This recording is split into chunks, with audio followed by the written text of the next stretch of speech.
Today is April 1st. The industrial carbon tax went up, alcohol taxes went up, politicians got a raise. But the story that's flying under the radar are the three new immigration policies that also came into effect today that you need to hear about. My name is Nico Lagan, and I'm too conservative for the conservatives. My co host, Rob Ambrose, not woke enough for the liberals. We are the political orphans. As you can tell, I am alone today. My co host is not here. So, lucky for you, unlucky for you. It depends how you see it. But one thing is for sure, we're going to do a couple of deep dives today. First, we talk about the Indian nurses that are coming to work in Canada. We are then going to speak about the new immigration changes that happened today.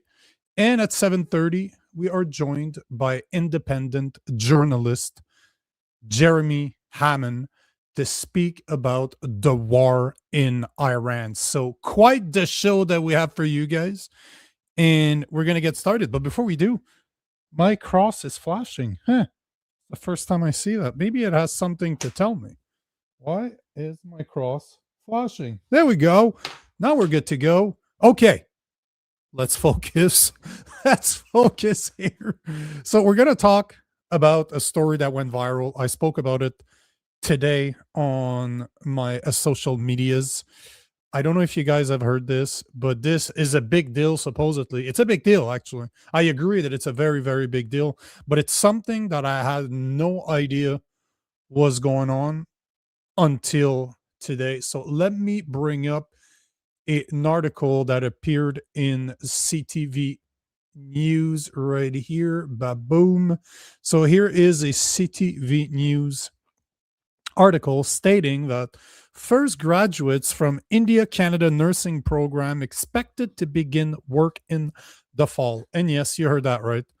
First graduate from India/Canada nursing program expected to work or to begin work in the fall. And as you go through, they have a nice video to show you the graduates. And as you start reading through the article, it kind of explains to you what it is, what it's about. And I went out there, I've done a lot of research. Like, you guys know I do this all the time. I absolutely love doing research and getting the facts, but I just wanted to show you the article that started it all before we go into it, because the numbers are very freaking interesting. Like, you're going to see that this is very, very, very interesting. And they're selling this as a success story. If you look everywhere, this is a massive success story. This is something that we should be proud of somehow. But let's talk about the facts. Let's talk about the what, actually, before we touch on the facts, because there were some very interesting questions that I had to ask when I went through the article and I started digging into the information behind the article. So the first part that we all have to understand is that the program was created in part because of an ongoing nursing shortage in New Brunswick. So this is a program in New Brunswick. It's a partnership between the University of New Brunswick and MAHE. That is, as you will see, this is a university in India where students are trained to follow a Canadian-aligned curriculum, and upon completing their degree, they receive a bachelor degree from the Manipal, Manipal, Manipal. It's the Manipal Academy of Higher Education. So they receive a bachelor from there and a bachelor of nursing degree from the University of New Brunswick while studying in India. So let that sink in for a second. We now have a program in India that will give you a double bachelor, a bachelor of nursing in India and an equivalent, something that is accepted here in Canada, a bachelor of nursing in Canada and in collaboration with the University of New Brunswick. And this all started because the New Brunswick government back in 2022, if my memory serves me right, challenged the University of New Brunswick to fill staffing gaps in the healthcare system. Their goal is to bring in 100 Indian registered nurse to New Brunswick before 2025. And as you can see, we're seeing the new graduates starting right now. That means it's a 4-year program. That means they started back in 2022. So their goal is to have 100 of them here in Canada between 2025 and 2026. The new pilot that we are talking about right now is 25 candidates. After completing their studies in India, the students are going to come to New Brunswick for 6 weeks practicum at the Dr. Everett Chalmers Regional Hospital and a Shanix long-term care home, where they will write the National Council licensure examination for registered nurse to earn their Canadian license. Upon passing the exam, these graduates will seamlessly enter Canada's healthcare system without waiting for credentials. So basically, they are trained in India on a curriculum that is Canadian. They automatically, by graduating, they automatically get a bachelor here in Canada. And upon graduating, they come here to Canada for a 6-week practicum to then write their exam, their National Council licensure examination for registered nurses. So that's the story. That's what they're selling you as a success story. But let's look about what's really happening here, what I call the why. So why is this happening? Why do we need? Why are they telling us? Let me rephrase that. Why are they telling us that we need Indian nurses in Canada? Because guess what? Canada has a nurse shortage. If we go back to the CTV article that I showed you earlier, and I quote, if we look at our province, talking about New Brunswick, there's 10 more clinics that are going to need nurses. So there's always going to be a need, said Dr. Lorna Butler, University of New Brunswick's Dean of Nursing and one of the founders of the program. So we're talking about training domestically takes years. And India has a large supply of English-speaking nurses. That is the reason they're talking about Indian nurses, because they have a large supply of English-speaking nurses. In that same article, the CTV News article, back in India, only about 50% of the hospitals are doing all the documentation stuff through a computer. All the other documentations are by written notes. And I'm mentioning this because it's going to be very important in a few minutes. This is Joseph, one of the candidates of the program. So I guess here, all the documentation is done through a computer. So that's also a very different thing to us. This is just to put it into perspective. I want you guys to, obviously, most of you guys understand this, but I want the people that are new to this show to understand that India is a third world country. She just said, one of the students through that program is saying that 50% of the hospitals are doing all their documentation stuff through computer. This is quoted. This is not me putting words together to kind of say what she said. No, I'm not paraphrasing here.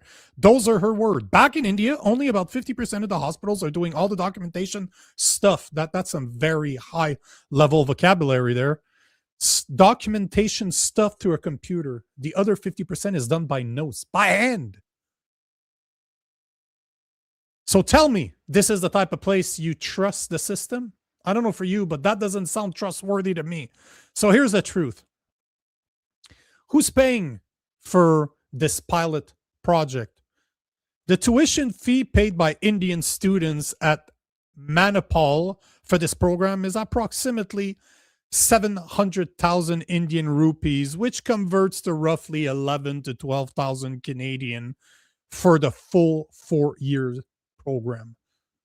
As per ResearchGate.net, the Government of New Brunswick Department of Post-Secondary Education, Training and Labor is funding the Canadian side of this project. But to put it into perspective, so $11,000 to $12,000 for a 4-year course is what it costs Indians to become a nurse. To put it into perspective, in Canada, the same nursing program costs between $40,000 and $80,000. So basically, Indian nurses are getting a job in Canada and obviously are fast tracked through our immigration system at a fraction of the cost that a Canadian needs to pay in order to obtain those same certifications. I don't know if you remember this, but when Carney was in India back in February this year, he launched the China India Talent and Innovation Strategy that includes $25 million in funding for more than 274 scholarship for Indian students in Canada, administered through the University of Toronto. It's also stipulated that he signed agreements with either 13 or 17, I believe it was 13 university in India. So we're basically setting up a pipeline between India and Canada. Not only are taxpayers' money paying for this, we just said 25 million for 274 candidates. I should have calculated this. What's that number? Now I need to know. So 200, what did I say? 274, so 25 million. 25 million divided by 274. Oh, Jesus. So 25 million divided by 274, my apologies. It's 91 grand, just over $91,000 per student. And this is our taxpayers' money. I just told you that it costs between $40,000 to $80,000 in order to train nurses for a 4-year bachelor degree. Why the fuck are we giving that money to Indians instead of giving it to nurses here? Why? Like, this is a question we all need to ask ourselves. Why are Canadians, why are taxpayers giving $25 million to 274 scholarships at the cost of $91,000 a pop when we could train nurses right here in Canada for less than that price, for almost half? 40 to 80 is what it costs for a 4-year, $40,000 to $80,000. And yes, one thing to mention, I'm sure I mentioned it, but I'm going to repeat it. This is a program with 25 students. So it's a pilot program with 25 students between the Mahi University in India and the New Brunswick University here in Canada. But how long do you think it's going to take before this become a federal program, before Canada does that pipeline federally, starts importing more and more and more Indians to Canada? So now we have some of the facts. We understand the story they're trying to sell us. Then we start to see what the actual story is. But here are the questions that we all have to ask ourselves. And obviously, people out there are not asking those questions. You'll never hear mainstream media ask those questions. But here are the questions that I asked myself as I'm reading this article and I'm starting to understand what that program is all about. I'm like, okay, there's some questions that need to be answered. First, where are those students going to take the National Council licensure examination for registered nurses? Because remember, they're in India. They're not here in Canada. And the reason I mentioned what I said earlier about 50% of hospital stuff is still done by notes. That's why I brought this up, because I've never talked about this on the show, but I've done a lot of certifications over the years. Like, I've mentioned that I'm a sales engineer by trade, but to most people, they don't understand what that means. I was the only guy in my team that was not an engineer. I literally I dropped out of high school. I was 15 years old, went back to school in my 20s, got a high school equivalency, and became a computer technician. Within 9 years, I was selling $1 million solutions as a sales engineer, as the only non-engineer in a team of engineers. So this is kind of my story fast. So you can imagine that I've done a lot of courses outside of the education system, the standard education system because I needed to do certifications on technology that is always evolving. So I got tested by some of the biggest companies out there to make sure that I understood their products, that I understood what they were selling, the equipment that they were selling, so that I could fucking configure it, sell it to the customer, and make sure that her solution matched their needs. So I understand what it is to be tested remotely. And that's why I'm mentioning the 50% of notes in the hospitals. The 50% of information is still passed through notes in the hospitals. It's not even through the computer. That's why I'm mentioning it, because as per the program, they are taking the National Council licensure examination for registered nerd exam in India. They are doing it through a company called Pearson VUE, which I have taken exams at Pearson VUEs in the past. Like, imagine that they are a third-party center where you show up, there's computers, they have the pre-program computers that you need for certain certification. Let's say Cisco network is something. I worked in networking, not meeting people, but passing information through massive systems. This is one of the places that you can go to get those exams. And just to break it down for you guys, you show up there with a ID. You have an idea, you identify who you are, you pre-registered for the exam that you want to pass, you pay a fee, a couple $100 for the exam, you prove your ID, and that's it. You're going to go sit down at a computer. There's cameras everywhere that make sure you're not cheating, you're not on your cell phone, you're not looking at notes on your hands, you're not trying to copy what other people are doing, although the person right next to you could be doing an exam that has nothing to do with yours. They offer a multitude of exams. But the people that are responsible for administering the National Council licensure examination for registered nurse of Canada are going to be a bunch of Indians in a third-party business that literally asks for an ID. They're more concerned about you not cheating while you're there than they're concerned that you are the person that you're talking to, that you are the person that's supposed to be there. So you're telling me that this is a secure way to test nurses that are going to come here to Canada. Now, one of the questions that we need to ask ourselves, and this is the first question I've asked myself when I read this article earlier, is how many nurses lost their jobs because they refused to get vaccinated? I know them. I know some of them. I know doctors that lost their career over this. I know nurses that lost their career over this. I know police officers that lost their career over this. I lost my career as a sales engineer for not getting vaccinated. So I know what this is, and I know those people. Unfortunately, of course, there isn't, but there's no single national number for the number of nurses fired for not taking the vax. But as per the national estimate, True North estimates that nearly 10,000 unvaccinated healthcare workers across Canada were placed on unpaid leave or had their jobs terminated by health authorities. They don't know those numbers, and they definitely don't want you to know either. And Trevor, I can confirm those numbers. Trevor's talking about 7,400. I was seeing those numbers too.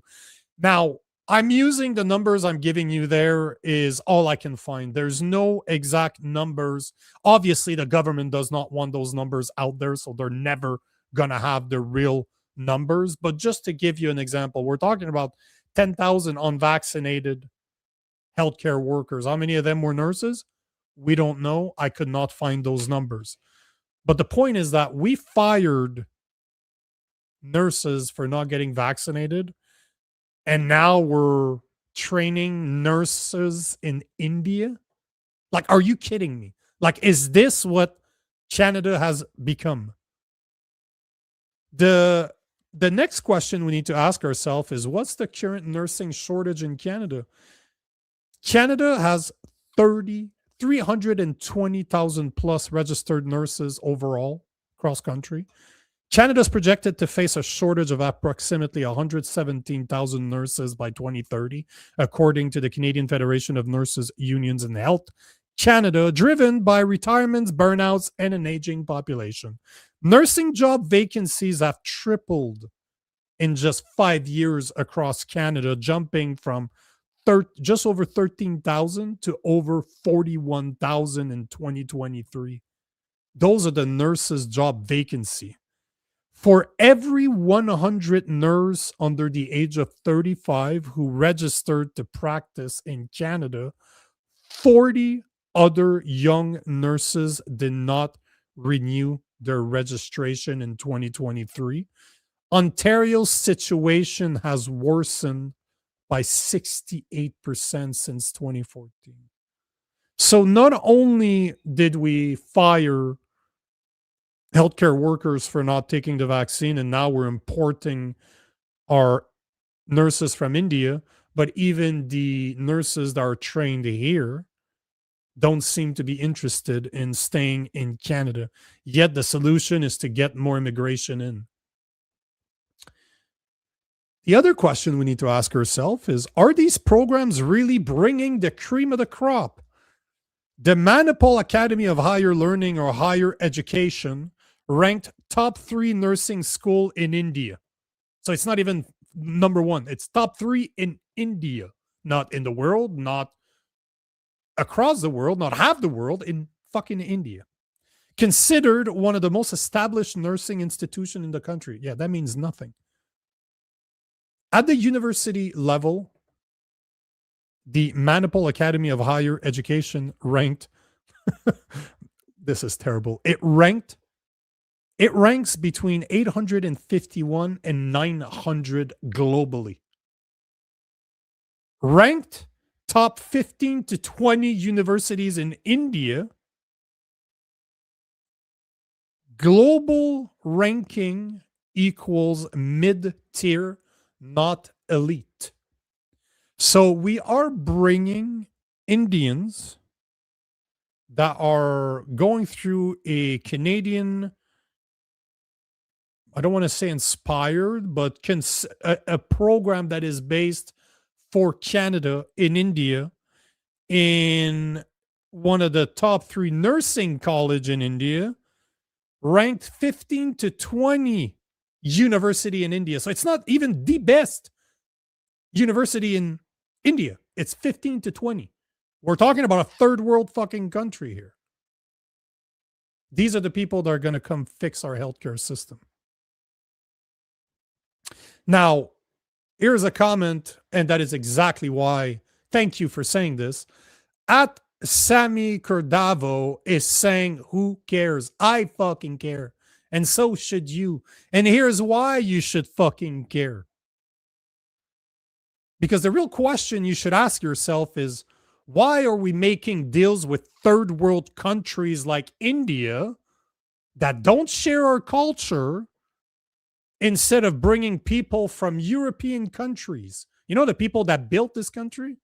Why are we not dealing with them instead of dealing with India? And I think we all know the answer. Well, Sammy probably doesn't know.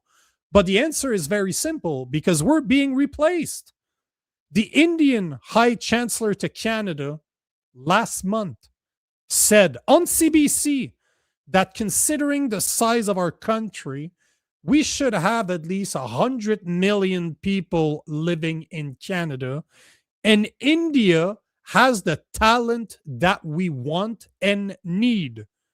Also, this ties directly to the Century Initiative, co-founded by good friends of Mark Carney, the new Canadian ambassador to the US, Mark Wiseman. The initiative is about to bring the population of Canada to 100 million people by the end of the century. And if you look at our current immigration rate and policies, we are on the path of achieving just that by the end of this century. This is why you should care, because if you look at the numbers, our birth rate right now, if you look at regular Canadians, people that were born here or their parents were born here, you're looking at minus 1.2% in our birth rate. All our birth rate came from immigration. And if you know your history, a country that does not reproduce does not succeed. They do not continue to exist. And that is a fact. So when I tell you that we're being replaced, we're being replaced. In the past 25 years, Canada's population has grown by 30%. We went from the low 30s, the low 30 millions to over 41 million. All of it by immigration. And we are not talking about people that come from the US.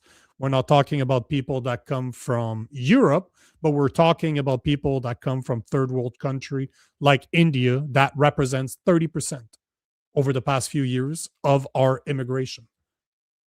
So why do we keep catering? Why are we spending money on training Indians in India when we could be training people right here in Canada? Because remember, if you saw the new numbers for our youth unemployment rate, we're talking about 14 to 18%. 14 to 18% unemployment rates with our youth as we speak right now. And yet, I wanted to talk about this. I'm going to run out of time because we do have a guest that is joining us in 2 minutes. But I wanted to mention this, that there are 3 new immigration changes that took effect today that you need to know about. Higher passport fee. Of course, we're paying more taxes. It's going to go from $160 to $163.5. There are flexible super visa income requirement that I don't have the time to go through it. But the real thing is that Canada has announced that rural low-wage cap increase on temporary foreign workers. So employers can now increase their workforce from 10% to 15% until next year, until March 31st, 2027. But to put it into perspective, out of the 41, we have 41 million citizens in Canada.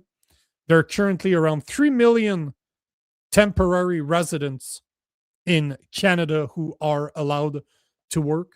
This includes the temporary foreign worker program, the international mobility program, and of course, international students. There's more than 1 million of them that come here to study, and yet we give them work permit to make sure they can afford their study.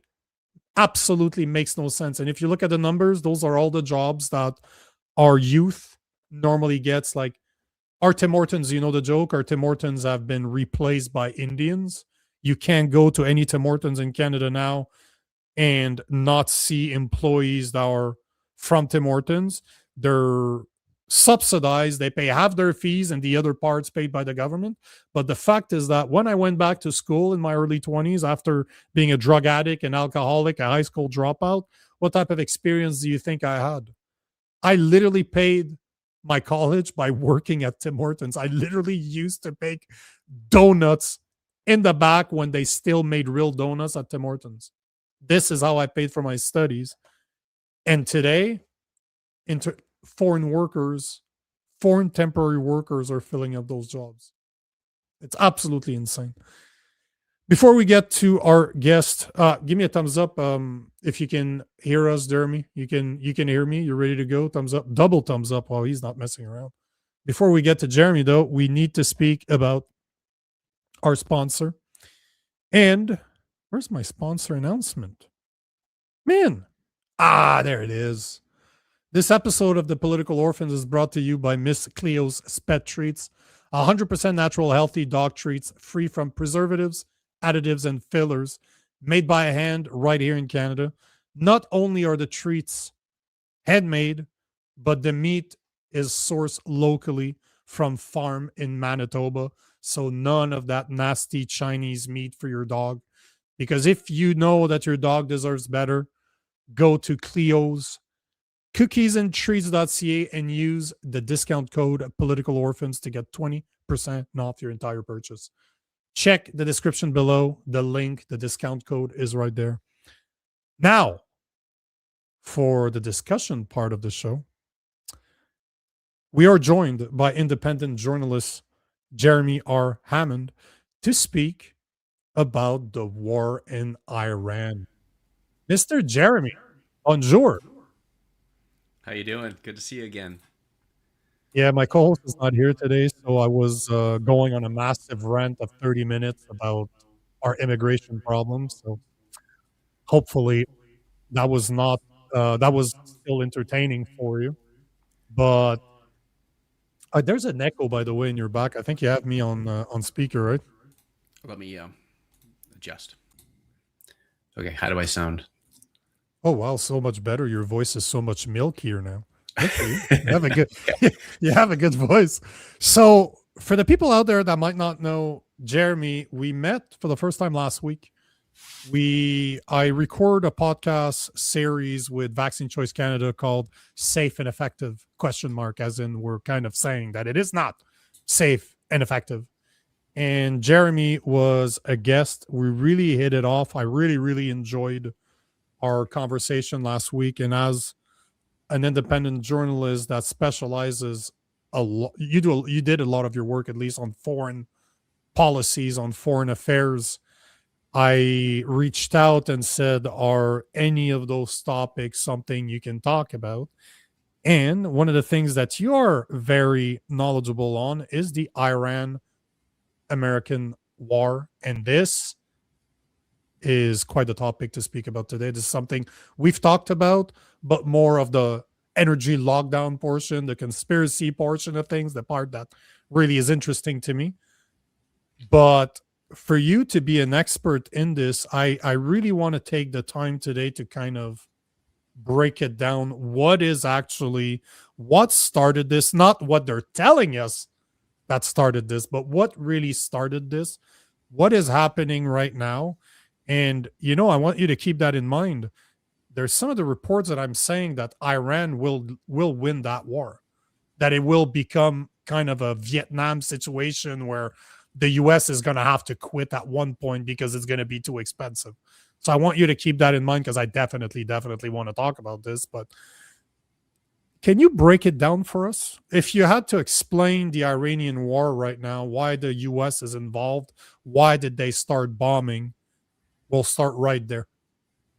Okay, well, sure. First, just to clarify, I don't consider myself an expert on the subject, but it is Iran and U.S. relations is something I've been watching for decades because I got started doing journalism, speaking out against the Iraq war and warning people that the government was lying about Iraq having weapons of mass destruction and operative ties to Al-Qaeda. I said that wasn't true.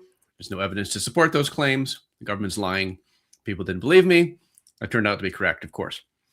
And very shortly after the Iraq war started, they started doing the same type of warmongering against Iran. Iran has been in the U.S. government sights for a long time, really ever since 1979. They like to start the history, when the warmongers talk about U.S.-Iran relations, they always start the history in 1979 with the Islamic Revolution and the hostages. But you need to go back to 1953 when the CIA and Britain's secret MI6 intelligence service orchestrated a coup to overthrow the Prime Minister Mohammad Mossadegh. And so that was one of the grievances of the Islamic Republic, of the Islamic Revolution. So you can start going back to, U.S. interference in Iran's internal affairs going back to 1953. Prior to that, during World War II, Britain and Russia both invaded. The Soviet Union both invaded Iran. So there's a long history of foreign interference in Iran's internal affairs. And then, of course, you had during the 80s, the U.S. government was supporting Saddam Hussein in Iraq in its war against Iran, including the use of chemical weapons in Iran, which Iran did not use chemical weapons against Iraq, largely because the Ayatollah Ruhollah Khomeini had forbidden it, and just the way that he had also spoken out prohibiting the development of nuclear weapons. So on the question of the causes of this war, well, there's pretexts. There's what we're told were the reasons for the invasion. When Trump announced it early in the morning of February 28th, he cited three. One was that Iran supports terrorism, terrorist groups, which mainly refers to Hamas and Hezbollah in Lebanon, Hamas in Gaza and Hezbollah in Lebanon. So there was the terrorism. The second one was that Iran oppresses its own people. And so we need to free the Iranian people from its own government, from their own government. And the third was Iran is developing nuclear weapons. Well, okay, let's take each of those in turn and assess the credibility of each of them. Well, does the U.S. government have a problem with terrorism? No. How do we know? Because the U.S. government is responsible for far worse criminal violence than any acts of terrorism by any groups that Iran is accused of supporting, including the U.S.-supported genocide in Gaza. The U.S. has a long history of allying with terrorist organizations, going back to the Soviet-Afghan War, when it was literally working alongside Osama bin Laden before he had created the Al-Qaeda group, the precursor organization to that, working right alongside Osama bin Laden out of Pakistan in the support of the Mujahideen, the so-called holy warriors, to supporting the Mujahideen against the Soviet occupation in Afghanistan, which was provoked by this U.S. government supporting these groups to provoke the Soviet invasion, according to Zbigniew Brzezinski. Which the plan was to give the Soviet Union their Vietnam, in his words. The U.S., of course, invasion of Iraq led to the rise of ISIS, the Islamic State. And then in Syria, the U.S. government sided with the radical extremist organizations, the Nusra Front, which was Al-Qaeda's affiliate in Syria, and ISIS. It was funneling arms from Qatar and Saudi Arabia to the most violent extremist groups in Syria.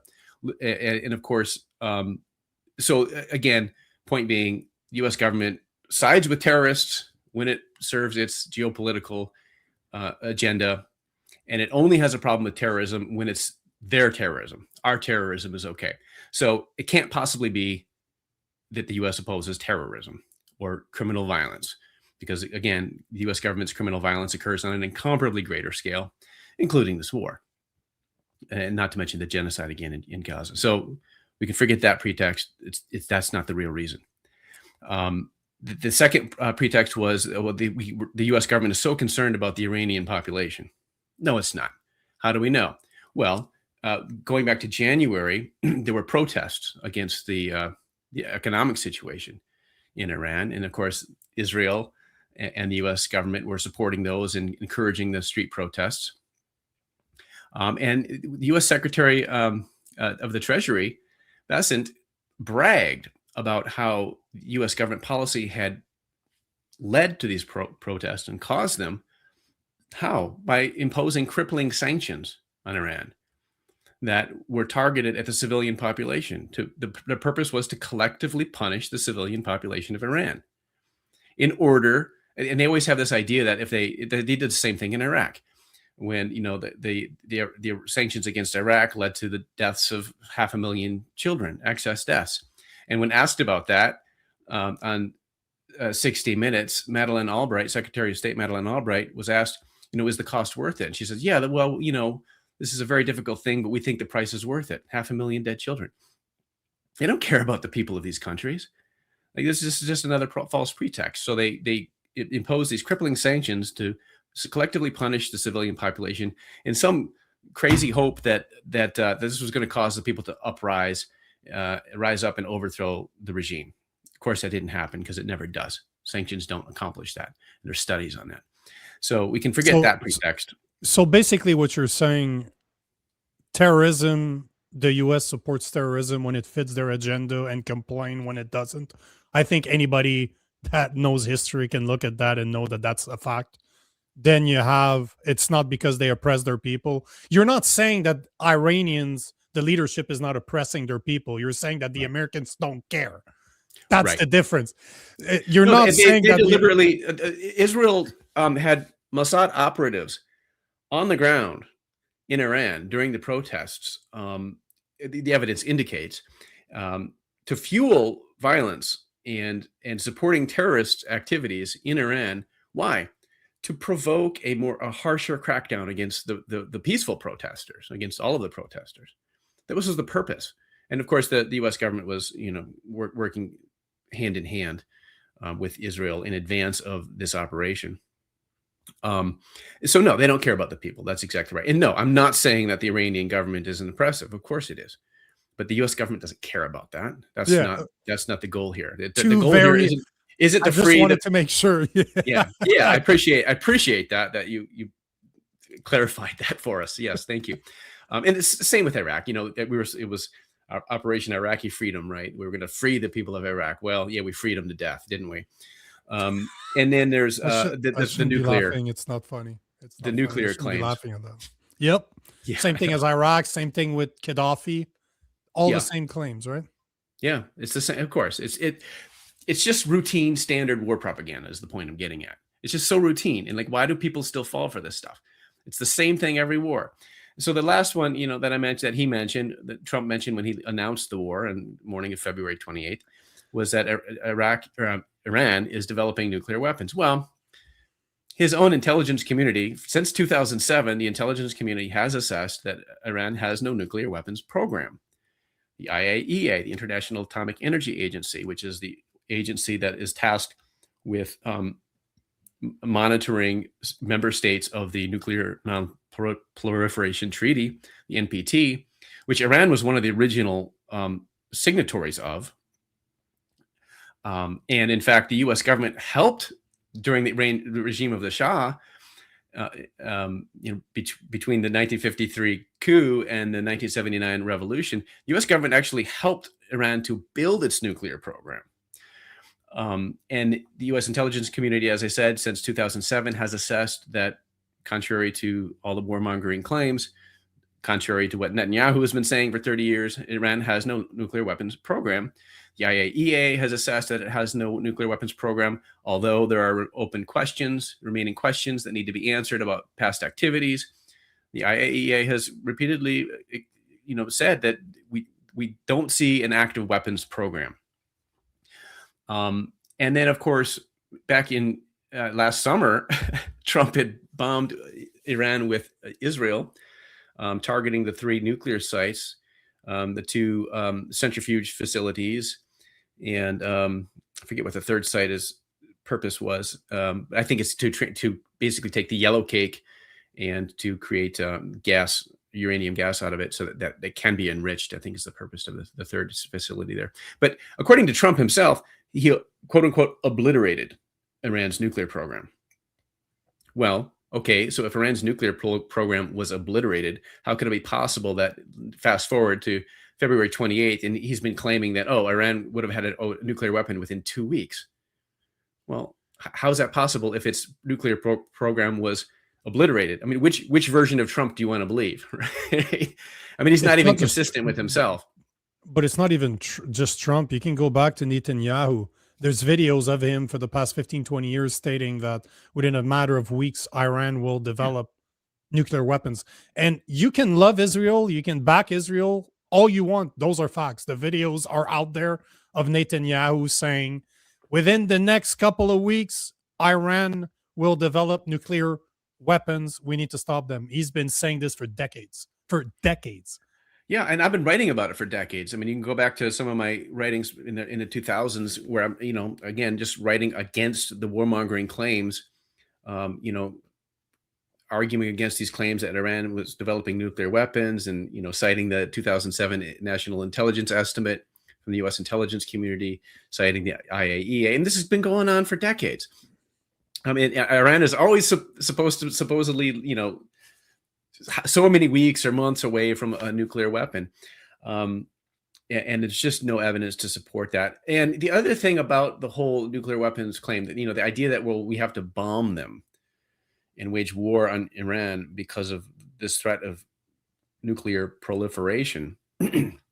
Well, okay, they're failing to learn the lesson from the 1981 Israeli bombing of Iraq's Osirak reactor, which Israel claimed the justification for was, oh, they needed to prevent Iraq from developing a nuclear weapon. But that's not what it accomplished.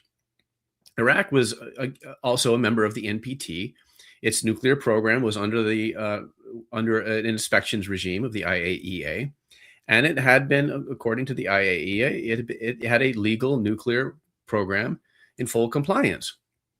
There was no evidence that Iraq had, did I say Iran earlier? I meant Iraq, that Iraq had a nuclear weapons program. It was Israel's bombing of the Osirak reactor that prompted Saddam Hussein to decide to try to develop nuclear weapons as a deterrent to any further Israeli aggression. Well, if anything, all that this war is going to accomplish is to reverse the policy of Iran to not develop nuclear weapons. And if anything causes them to change their minds about that and to start developing nuclear weapons, it will be this war. Why? Well, to deter any further U.S. or Israeli aggression. So, they're completely undermining the entire non-proliferation framework. So, the idea that this war is about non-proliferation of nuclear arms is completely ludicrous, because they're completely undermining the entire treaty framework and pushing Iran in that direction. So that's not what this war is about either. So these are all false pretexts. And we can speculate about what the real reasons are. That's what I want to hear. Oh, yeah. I'm letting you open that one. Go for it. Okay. Well, Israel, of course, has its own motive, which is that Iran is an obstacle to its continued takeover of more Palestinian land and expulsion or extermination of the people of Palestine, as well as continued takeover. We're seeing right now Israel invading Lebanon and taking over land there. It's got land grabbing in Syria. Israel wants land, and Israel was created by ethnically cleansing most of the Arab population of Palestine to take the land and expel its inhabitants. So Israel has its own motive, which is to just try to weaken Iran and to weaken its support for Hezbollah, for Hamas, and basically trying to establish some kind of like deterrence against Iranian support for these groups and for the Palestinian cause. The U.S. government has a different agenda. Well, partly overlapping, of course. The U.S. supports Israel and it supports its political and geopolitical aims. But I think, in my assessment, we can kind of figure out what Trump was thinking by looking at what was happening. Well, back last summer, there were negotiations about Iran's nuclear program, because, of course, Trump removed the U.S. from the Joint Comprehensive Plan of Action, the JCPOA agreement that Obama had, under the Obama administration, had negotiated with the Iranian government, which was a very strict regime under the IAEA, that was, under an IAEA inspections regime, that very strictly limited the amount of the level at which Iran would enrich uranium and also how much it could stockpile. And Trump violated that agreement, reimposed crippling sanctions. So why would he do that? Well, because in Trump's view, Iran shouldn't be allowed to enrich any uranium. And this was what during last summer's Operation Midnight Hammer, the joint U.S.-Israeli operation against Iran, the bombing of the nuclear facilities, Iran was again in negotiations, and they used the negotiations to just bomb Iran. So what does that tell you about how you can trust the Trump administration to negotiate on good faith? Same thing happened here. Going back to February, Iran was negotiating. There were negotiations ongoing about Iran's nuclear program. And according to the foreign minister of Oman, who was the mediator in these talks, Iran had agreed actually to something it had never agreed to before, which is to allow zero stockpiling of enriched uranium, zero stockpiling. So it wouldn't hold any enriched uranium in the country. So Iran was negotiating in good faith. Trump was not. Instead of continuing these negotiations, which were having fruit, Trump just issued an ultimatum threatening Iran, saying, like, no, you don't get to enrich uranium at all, even though under the NPT treaty, the right of countries to enrich uranium for civilian purposes, including, of course, nuclear energy, is inalienable. That's in the NPT treaty. And so Iran is just refusing to surrender its right to enrich uranium for peaceful purposes. Trump says, no, you can't have that right. That's what this has been about.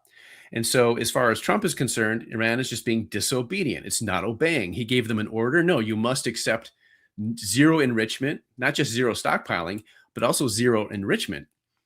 And if you don't surrender your right under the treaty to enrich uranium, I'm going to bomb you. That's what he said. And so that's what this is about. In my analysis, it's mainly that Iran is, and this isn't just Trump. I mean, you can go back in U.S. history and the history of, what some people call an empire. That, the U.S., there's U.S. global hegemony happening here, where any states that disobey orders from Washington are considered rogue states, right? And so that can't be allowed. Nations cannot be allowed to act independently and to exercise their rights. If it goes against Washington's wishes, they have to be put down. You have to be taught a lesson. And so Trump is trying to teach Iran a lesson about disobedience, essentially, because Iran refused to surrender its right to enrich uranium. And so that is really, and there's, we can speculate all kinds of other additional reasons, but to me, that's the main core issue, is that Iran was being disobedient. And so Trump wanted to teach Iran a lesson, and he thought he could. And I think he grossly, seriously miscalculated. And of course, ego. So ego. Yeah, sure. It's hubris for sure. And, the narcissist in chief got it in his head that he could teach him a lesson, and Iran has been defiant and frankly, really holding out really well in this war. And if anything, the U.S. has not been faring well. The U.S. and Israel. I mean, Iran has showed them that if you guys want to attack our oil facilities, guess what? We can attack oil facilities in the countries hosting your bases. We can attack Israel. We can attack Tel Aviv. We can launch missiles at your Dimona nuclear reactor in Israel, right? So every time the U.S. government and Israel launch an attack on Iranian infrastructure, Iran retaliates right back and shows them, like, listen, if you guys want to escalate, we can escalate too. So how about you just calm down a little bit? I mean, that's the message that Iran has been giving, and successfully. It started out militarily, firing lower quality, older missiles and drones, cheaper drones, and causing the interceptors from Israel and the Gulf states. They're having to fire all these interceptors, which are very, very expensive. So cost-wise, Iran was doing very well. And then it started coming out with its more advanced weaponry, while the interceptors had been depleted. It's maintained control of the Strait of Hormuz, whereas shipping of oil for any states aligned with U.S. and Israel have been virtually halted. Iran is still shipping oil out of the Gulf. In fact, I think it's even more oil is being shipped than previously, is what I've read. I haven't verified that, but I believe that to be true. And so in countries, China's able to buy Iranian oil, but Gulf countries aren't able to export. And this also ties into, of course, to the U.S. dollar hegemony and the petrodollar system, whereby the Gulf Cooperative Council states, the GCC states, which is generally the states there in the Gulf region where the U.S. has its military bases. They sell oil for U.S. dollars, and then recycle those dollars back into the U.S. economy, whether through arms purchases to support the military-industrial complex or purchases of U.S. treasuries. This helps keep interest rates low. It helps the U.S. government finance its debt. And so this recycling of U.S. dollars, this is what's called the petrodollar system,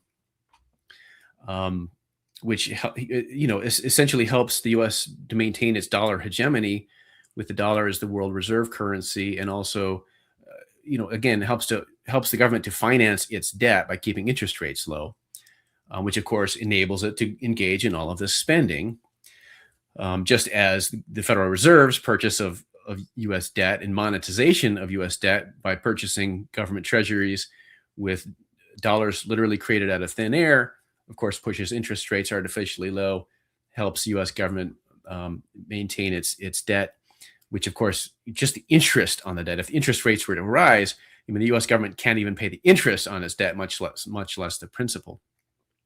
And so the petrodollar system is important. It was the same thing with Gaddafi, what you're talking about. What people believe the reason is the U.S. killed Gaddafi is because he was going to introduce the African dinar, and the oil coming out of that region would only deal in gold-backed dinar, and they would refuse the U.S. dollar as the petrodollar. And that's the reason why people, at least behind closed doors, the conspiracies out there, or why they assassinated Gaddafi, is because he was going to take that. He did have plans to it. Yep. So it's easy to see that could be a possibility in Iran as well. Although, there's a question I wanted to ask you, because you were talking about Israel, and it's one of those things.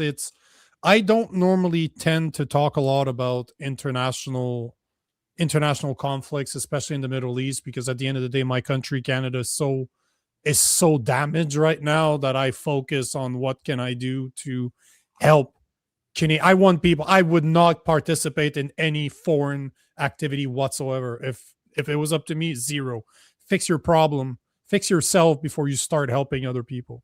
But what do you say to the people out there that when they look at conflicts in the Middle East, they look at Israel and they look at all the Muslim countries out there?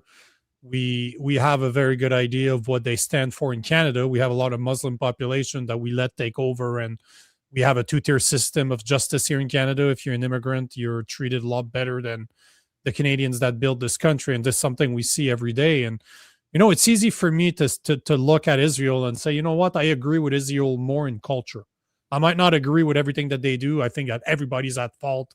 When it comes to war, we're all at fault. We never win. But it's always going to happen. War is a fact. It's part of our nature. But what do you say to the people out there that look at conflicts in the Middle East and they're siding with Israel just because culturally we align? And I personally don't align with Muslims. I don't. I'm a Christian. My religion does not align. I will respect you for being a human being, but I fully understand that Islam is a political religion. It has invaded countries by the ballot instead of the bullet like they used to do, and that's what we're seeing all over the West. So what do you say to the people that will always back Israel over any Muslim country because culturally we align? Yeah, that's a huge factor. I mean, just in the U.S., in Americans, I mean, I'm in the U.S., I'm an American, you're in Canada, but here in America, it's such a huge factor that there's this cultural alignment. Israel is considered a Western country, right? Even though it's in the Middle East, it's just considered part of the West. And of course, you have a lot of cultural, alignment between Christians and Jews, both being, people of the book, as Muslims would say, because of course in the Quran, that's how Jews and Christians are both described, that they're people of the book, meaning the Hebrew scriptures that Jews believe in, the Hebrew Tanakh, or what Christians call the Old Testament, and of course Christians also having the scriptures of the New Testament and the Gospels. And so there's just this, I was raised Christian and kind of grew up, going to church, going to Sunday school, and there's just this sense, this idea that, oh, well, we must support Israel no matter what. And this stems from this belief that, the Jews were God's chosen people. And there's these prophecies of, the Israel being restored. And I don't want to get into biblical interpretation here, but it is such a huge factor that people, even non-Christians, whether you're Christians, non-Christians, there's just a cultural alignment with Israel. And I think that blinds people. I think people have confirmation biases, and so they're more willing to just believe whatever they want to believe about Israel and U.S. support for it and its actions, whereas they're willing to accept whatever evils are attributed to the other, to them, this us versus them mentality. My personal view is, I want to get along with everyone. And if you look at the history of Palestine pre-Zionism, the Jewish communities, the indigenous Jewish community, and the Christians and the Arabs, or the Muslims, because there were Christian Arabs as well as Muslim Arabs, they all had friendly relations in Palestine before the Zionist movement. And the outbreaks of violence that occurred during the Mandate era after World War I it wasn't anti-Semitism that was driving like Arab riots and there was outbreaks of violence in 1920, 1921, 1928. It was in the British investigations and their own commissions of inquiry into the causes of the outbreaks of violence concluded there's no inherent anti-Semitism in the country. It was anti-Zionism. And we could get into that whole history, but my fundamental principle is this. I mean, hey, I like to live according to the golden rule. If I might not consider myself a Christian, but I do consider myself a disciple of Yeshua HaMashiach, Jesus the Christ. And I believe in the golden rule, and translated into a political philosophy, that's the principle of non-aggression. Do unto others as you would have them do unto you, and don't do unto others what you wouldn't have them do unto you. And I don't care what your religion is, what your color is, what your ethnicity is, what your race is. I mean, we can all get along as human beings. I'm just a citizen of this planet. And so I think there's just too much divisiveness in terms of, well, you have a different belief system than I do, so I don't like you. You know what I mean? And this is a cause of a lot of the enablement of criminal organizations called governments to perpetrate criminal violence. Let me push back on what you're saying right now, because this is something that we talk about all the time, and I'm curious to know your opinion, because we don't really know each other. But I push back on people, especially on this. Do you honestly believe that a Christian culture like what we have in North America, what it was based on, and I will not say Judo-Christian values, it was Christian values. I don't know why we always connect Judeo and Christians together. There's still Jews that killed my God. So we're not, yes, we break religion, we have the same Old Testament, but at the end of the day, the West was not built by Jewish people, it was built by Christians. But do you honestly believe that Christians and Muslims can get along under Muslim rule? Well, it depends on what Muslim rule means, but I think, well, we've seen Christians and Muslims and Jews all get along in Palestine pre-Zionism. It's certainly possible. There's nothing inherently I don't see any reason for like inherent conflict between peoples just because they have different religious beliefs. Again, the Quran refers to Jews and Christians both as people of the book. As to why we have this Judeo-Christian phrase and term, well, because because Christianity has Hebrew roots. I mean, the Old Testament is a Hebrew. In Hebrew, it's called the Tanakh. That's the Hebrew Old Testament, or the Hebrew Bible, which is what Christians refer to as the Old Testament. And of course, Jesus himself was Jewish. So I think that's I think that's why there's a sense of Judeo-Christian culture and a belief system. So I don't know if that answers your question, but yeah, I absolutely believe people can get along. The problem No, is, but hold on. the problem How is you can have you get? radical extremists who claim to Well, be. the radical extremists are not corrected by their own people, and that's the problem. And this is exactly where I'm going with this. Mhm. If Christians were taking over countries, I would have a problem with that because that is not part of Christianity. But if you read the Quran, it is part of their religion to spread their religion by any means necessary. It is okay to kill, it is okay to lie. There's nothing in the in my Bible that says that it's okay for me to do that. So I believe in self-defense. I would Obviously, dispute that. I've read the Quran and don't believe it says that, but I would be happy to be corrected if someone could point me out a passage. But the point in the matter is that people might have those interpretations, but people also interpret the Bible to justify all kinds of violence and criminality. So this is the problem as far as I can see it.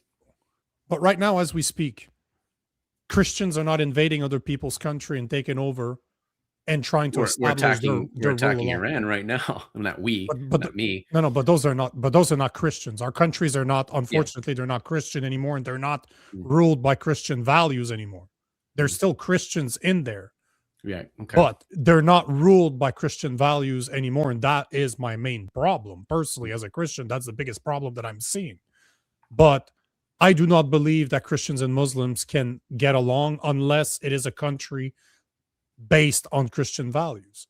You know, I got a lot of friends that are atheists, and they're like, the only country I want to live in is a cultural Christian country. Like what, Canada? Because you call it cultural, we're not Christians, but culturally we're somewhat still Christian, and that is the type of place where everything's accepted.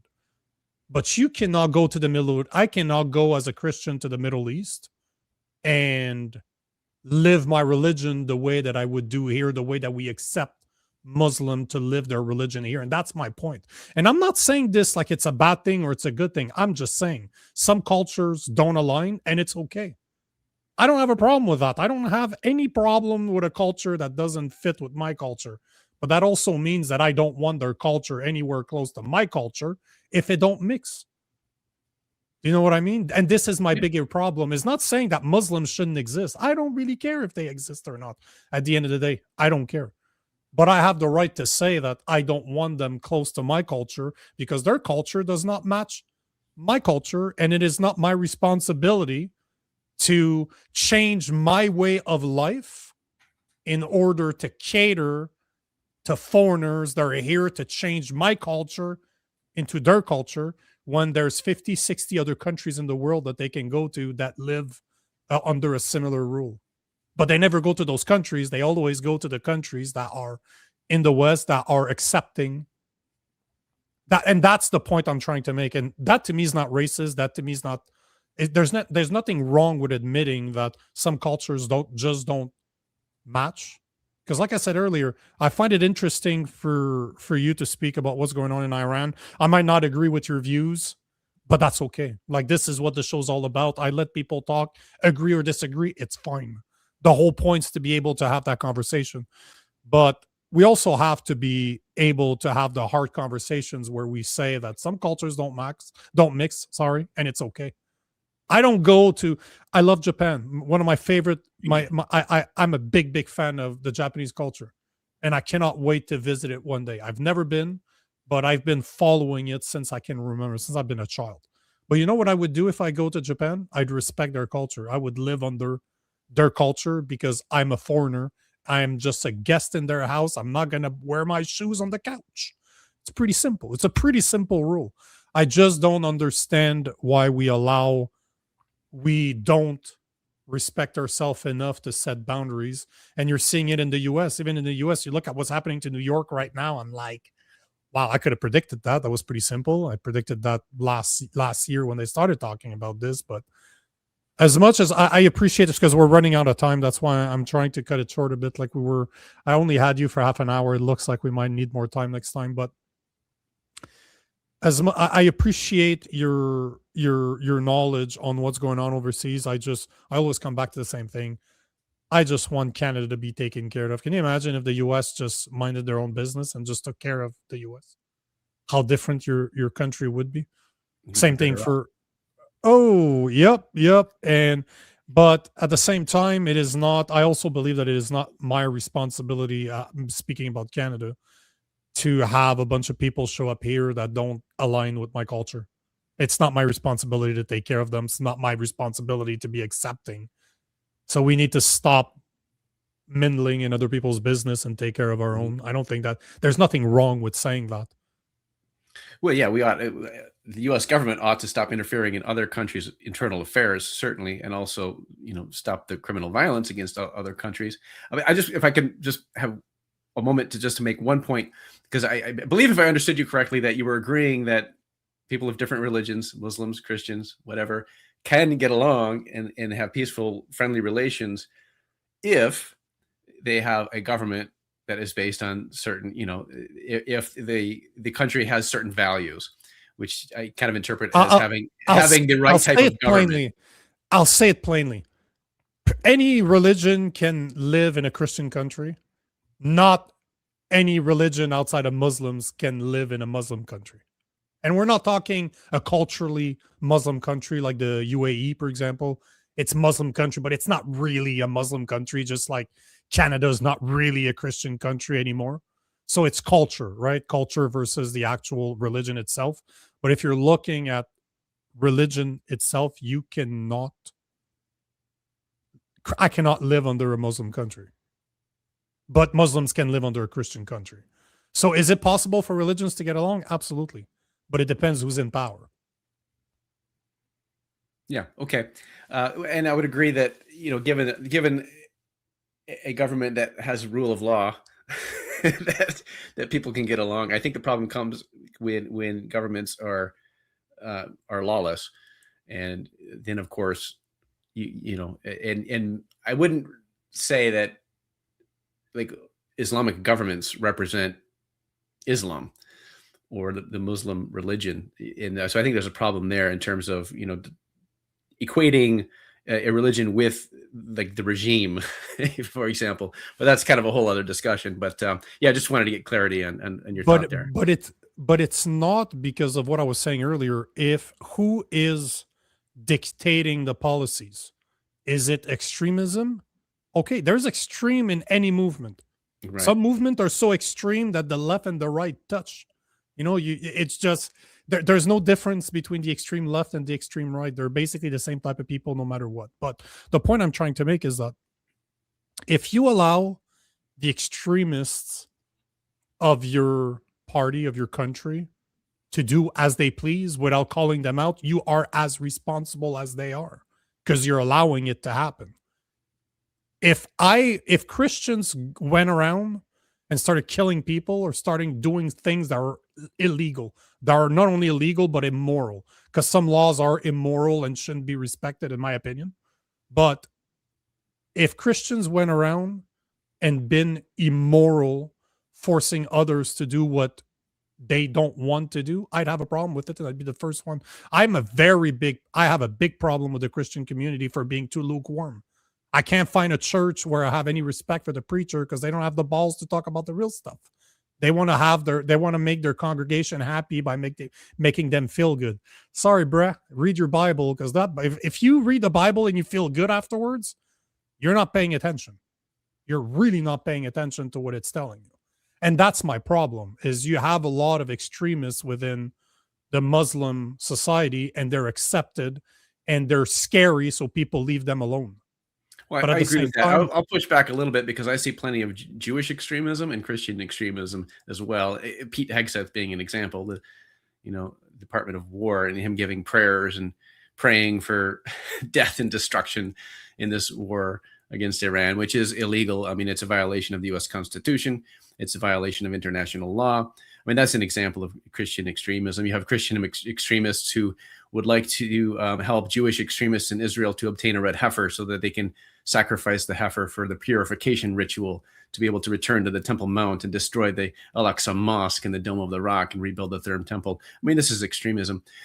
So I don't think it's a case where you have Muslim extremism and then, wonderful Christianity. And I'm not trying to slam Christian beliefs, but in again, Canada, yes, there's a difference between like the teachings of Jesus and how Christians behave and act. I, And yeah, I agree, but the point I'm trying to make is that I don't tell other people what to do in their own country. yeah, That's the point I'm trying to make. I yeah. don't Okay, as sure. much. That's the difference. I'm not in another person's country try to put my values on top of theirs because mine are better than theirs. I'm talking about my country here in Canada. I want their values don't align with mine, and it's okay. There's plenty of other places that they can go where their values align with theirs.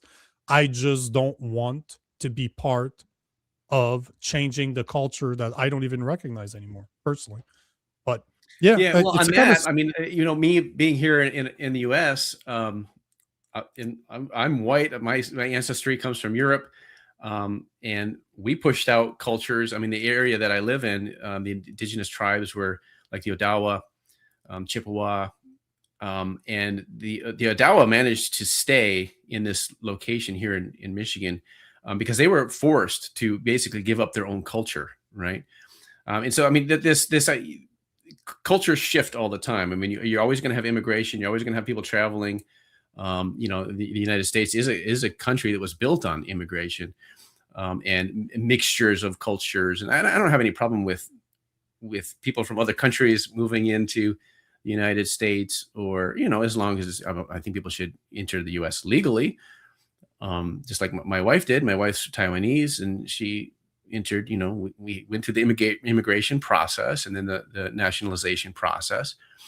But I think that it's just kind of a fact of history that you have mixtures of you have movement of peoples and mixtures of cultures, and I think we need to do our best to get along. And yes, of course, nobody should try to force their beliefs on other people, and we certainly agree about that. But I guess my point is that I guess I have more faith in the ability of people to get along, maybe, than you do.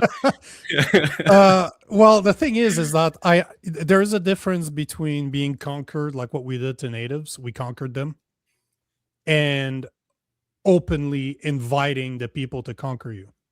I guarantee you that natives did not understand what was going on. They got conquered. Well, yeah, I mean, it's like there's incentives, like California incentivizing illegal immigration, and then giving them like social security numbers and things like this. So, and of course, these are horrible, ridiculous, stupid policies. Being invaded and conquered because it's a superior force is one thing. Openly inviting the people that want what's yours, aka what the Romans did when they didn't feel like defending themselves anymore and hired outsiders to take care of them, that's pretty fucking stupid. But there's a difference. If you're strong and ideology makes you weak, there's a problem. That's not what we're seeing that's not what happened to the natives. They got conquered by a superior force. That again, story of the world. That happened. It will continue to happen. But that doesn't mean that we need to be stupid and allow people to take over, willingly letting them take over. That's my problem. Yeah, I'm not as familiar with what's happening in Canada. I can only speak for the U.S. really. Yeah. And particularly my state of Michigan, that's just not a concern here. Maybe if I lived on the southern border, I would have a different understanding of the situation. But yeah, it's not a concern of mine where I live specifically. But I can understand many people being concerned. I mean, you have criminal gangs coming across the border. You know what I mean? I mean, yes, that's a concern, and when it's incentivized. But like my solution to that would be like, okay, well, end the drug war, the so-called war on drugs, like decriminalize drugs, legalize it. And that would overnight eliminate all of these criminal organizations. And of course, one of the biggest criminal organizations is probably the CIA, which has a history of funding itself covertly through the drugs trade. But I think that would be one of the why are people fleeing across the border north to the United States? You have these criminal gangs down in Mexico and in Latin America, South America. That's one of the big problems. But if you just eliminated the need for a black market, then it would solve one of the big problems. But I just have different ideas about how we can solve these problems, I think, than most people.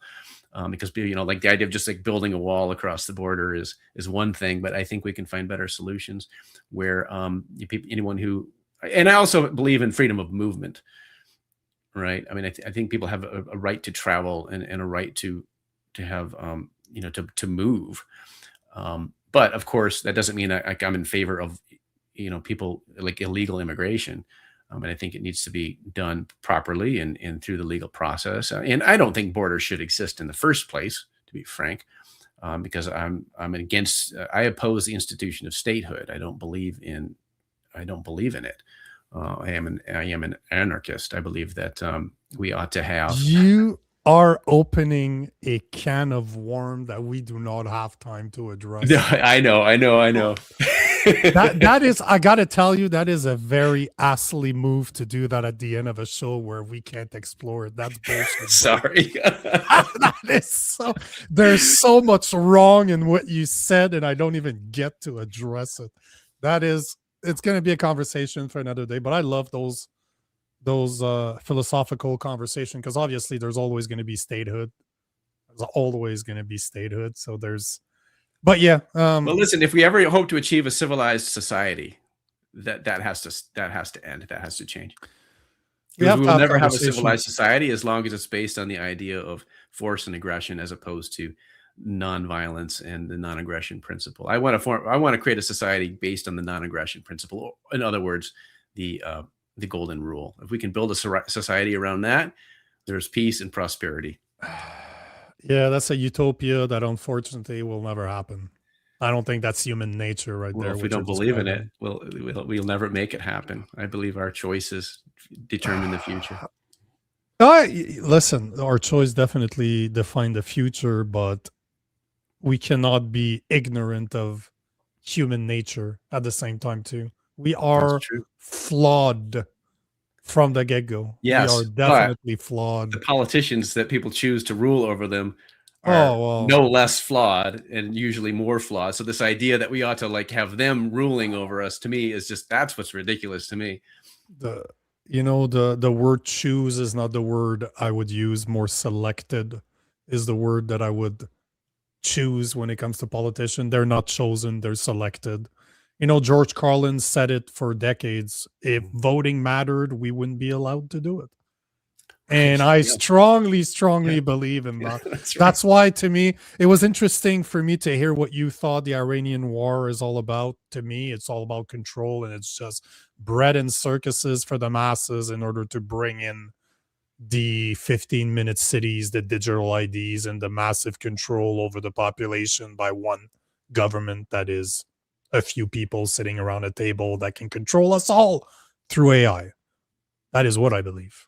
But I appreciate your time, Jeremy. Thank you for coming on. It was nice talking to you. As much, again, I don't have to agree to like people, to like talking to them. So I really appreciate your time, and hopefully we'll do it again. Hopefully you enjoyed it too. Hopefully, yeah. I know the comments went on and on and on. There were some good ones, there were some bad ones, but that's the type of conversation that we have here. So hey, thanks for doing it, man. It's good to be able to disagree respectfully, and I appreciate that. Yeah, you have to. Yeah, and it seemed like we agreed 100% on the last time we talked on the other issue.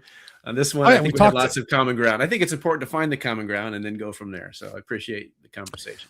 But I told you, I had a feeling this would happen. I had a feeling I would disagree with a lot of things you had to say, even though when it comes to big pharma, we seem to be 100% aligned on big pharma and vaccinations. So, but that's a good base. That's a good base to start. At least we know that we agree on something, and we can go on from there. But I really appreciate your time. Thank you. Yeah, thank you for doing this. We'll have to do it again. Well, thanks for having me on again, and I'd love to come back on and continue our conversations. Have a good day, man. Thanks. Bye. Bye.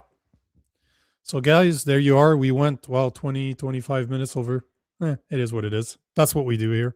So guys, hopefully you enjoyed it. Hopefully, even if you didn't agree with Jeremy, because clearly there's a lot of things that he said I didn't agree with him. But that's the same thing happens with my co-host Rob Ambrose when he's here. I don't agree with everything that he says either, but that's the whole point of the show. At the end of the day, we need to be able to have those conversations. We need to be able to disagree and have those hard conversations, because that's what's missing today. It seems that if you disagree with somebody, they're automatically an enemy. They're automatically entitled to your insults because you don't agree. And this is not what the show's about. And we don't move forward if this is how we see the world. If we're not able to have conversations with the people that we are not supposed to get along with, well, we got some problems, and the problems we're facing them right now as we speak. On that note, starting today, I didn't speak about this, but I'm announcing it today. I started a community on bringing up the next leadership of Canada. And I'm not talking about politicians, because the last thing we need is more politicians. What we need is more leaders that are ready to change their community, one community at a time, people that want to get involved in their cities. So I created a community on school, and you can check in the description below. I will put all the information there. But the whole point is to put a space together where we are able to speak about the real problems facing Canada, but stop complaining. We need to find solutions, and we need to find solutions together. And I don't claim to have all the solutions, because I definitely don't. But I know for a fact that if we put enough smart people in the same room, we will eventually find those solutions. But more importantly, we need to find ways to implement those solutions, because the Canada that we are living in today is not the Canada I grew up in. It's not the Canada I want to leave to my kids. So we definitely need to do something. And unlike a lot of people, I don't think it's too late for Canada. I think that all we need is for good people to stand up and say enough. So if you are interested in knowing more about the community that I built, go visit thepoliorphans.com. ThePoliorphans.com. The link's going to be in the description below. And join us. On that note, we're Wednesday. We have one more show for this week. Tomorrow, 7 p.m. Hopefully my co-host will be there. But join us tomorrow, 7 p.m. We have a guest in Tracey Wilson, the VP of Communications for the CCFR. We're going to be talking guns at 7:30, because the gun grab in Canada entered a different phase as of today. You can no longer get paid for firearms if you did not register them. So we're going to talk about that tomorrow. We're also going to talk about their case that they have in front of the Supreme Court, because I've been getting a lot of questions as to when are they going to be heard in the Supreme Court. Because if they are heard, actually when they are heard, should I say, because it's already been agreed to, they could literally put a stop to the gun grab. And that is one of the amendments that they're going to be asking. That's one of their things that they're going to be asking, is until the ruling is done on their case in front of the Supreme Court that is challenging the Trudeau government's ban of 2,500 firearm types and models overnight without discussion in the Parliament. As soon as those discussions are open, they want to put the gun grab on a hold until it is resolved, because it does take a lot of time to run things through the Supreme Court. So we're going to be talking about this tomorrow. And if you are first joining us for the first time, make sure to like, make sure to comment, because we're all about comments here. We want to hear what you have to say. Good, bad, I want to hear it. And make sure to subscribe. Until tomorrow, I will wish you a good night, and I will see you 7 p.m. tomorrow, Thursday. Peace.